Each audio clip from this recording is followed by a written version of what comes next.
Nós já vimos que é possível adicionar dias a uma data e obter uma nova data. Por exemplo, se eu clicar nessa data daqui, que é 3 de janeiro, e adicionar o número 30, que seriam 30 dias, eu chegarei no dia 2 de fevereiro, ano de 2019. O que nós veremos nesse instante é a função dia-trabalho, uma função que não irá retornar necessariamente esta data daqui, pois a nova data será uma data que não inclui os finais de semana e também poderá não incluir os feriados. A função dia-trabalho, ela retorna uma nova data, excluindo os finais de semana e feriados. Portanto, datas úteis. Vou passar para a próxima aba e iniciar a solução da função dia-trabalho. Clicando primeiro no botão FX e selecionando na janela de funções dia-trabalho. Nesta janela, a primeira caixa, data inicial, é a data que nós já temos e que desejamos adicionar ou retroceder dias. No nosso exemplo é o dia 3 de janeiro. A caixa dias permite que você coloque um número positivo ou negativo. Se eu colocar 30, ele vai avançar 30 dias. Se eu colocar menos 15, ele retorna 15 dias. Ou você pode, como é aqui, clicar em um valor que já esteja na planilha. Nesse exemplo, eu estou adicionando 30 dias a essa data em que alguém fez alguma venda. A caixa feriados é uma caixa opcional. Ela só pode ser usada se você tiver na planilha uma tabela contendo as datas que também serão ignoradas, além dos finais de semana. Eu vou selecionar estas datas, pressionar F4 para fixar o intervalo. Também preciso fixar aqui a minha linha número 1, referente aos dias, para que eu possa arrastar a fórmula. Veja como é simples então. Data inicial, quantidade de dias a avançar ou retroceder e as células que contêm os feriados, as datas especiais. Ao dar OK e puxar para baixo, veja que essa data daqui não é a data em que havíamos feito inicialmente a apresentação. Eu vou retroceder aqui para outra aba. Nota que 30 dias após essa data caiu no dia 2 de fevereiro. Como o Excel foi saltando os finais de semana e também feriado, chegou no dia 14 de fevereiro. Essa é a função dia-trabalho.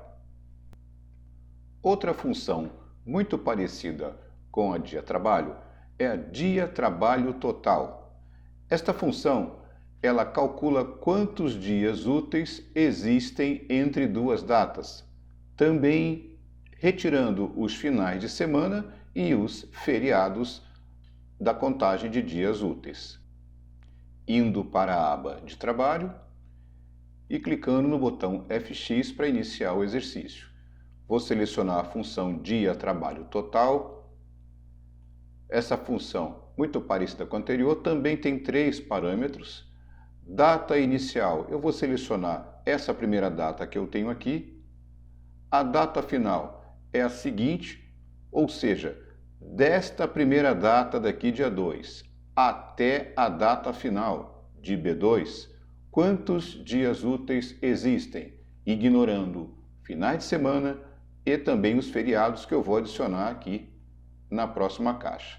Vou selecionar o intervalo, fixar com F4, tenho 22 dias úteis entre essas duas datas. Vou dar OK e vou arrastar para baixo. Vamos fazer aqui um pequenino teste. Se eu pegar a data final e subtrair dessa primeira data daqui, eu teria a quantidade de dias, mas dias corridos.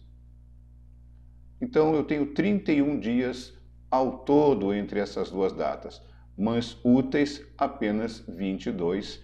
Essa é a função dia-trabalho total.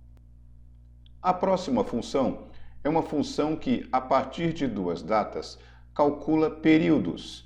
Períodos que podem ser em anos, em meses ou então em dias. O nome dessa função é DataDiff. É uma função que não existe dentro do botão FX. Passando para a aba lateral, para construir a quantidade de anos que possam existir entre duas datas. Então, eu tenho uma data de admissão aqui e a data de hoje. Se eu quiser saber quantos anos existem entre essas duas datas, eu vou digitar aqui igual e inserir o nome da função DataDiff. Perceba que eu estou digitando a função e eu não tenho ajuda do Excel. Note mais uma vez, DataDiff. Pois é, quando você utiliza a DataDiff, o primeiro parâmetro que você informa é a data inicial, a menor data dentre as duas que você vai informar.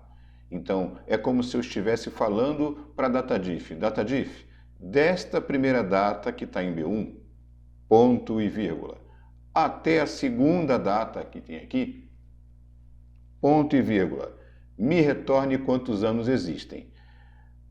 Essa informação ela é colocada entre aspas através de uma letra, que é a letra Y, que pode estar em maiúsculas ou minúsculas.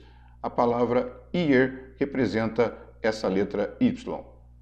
É só isso. Ao dar Enter, tenho aqui 21 anos.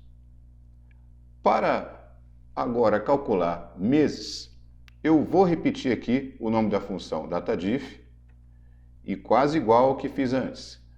Dessa data inicial de B1, ponto e vírgula, até a data final de B2.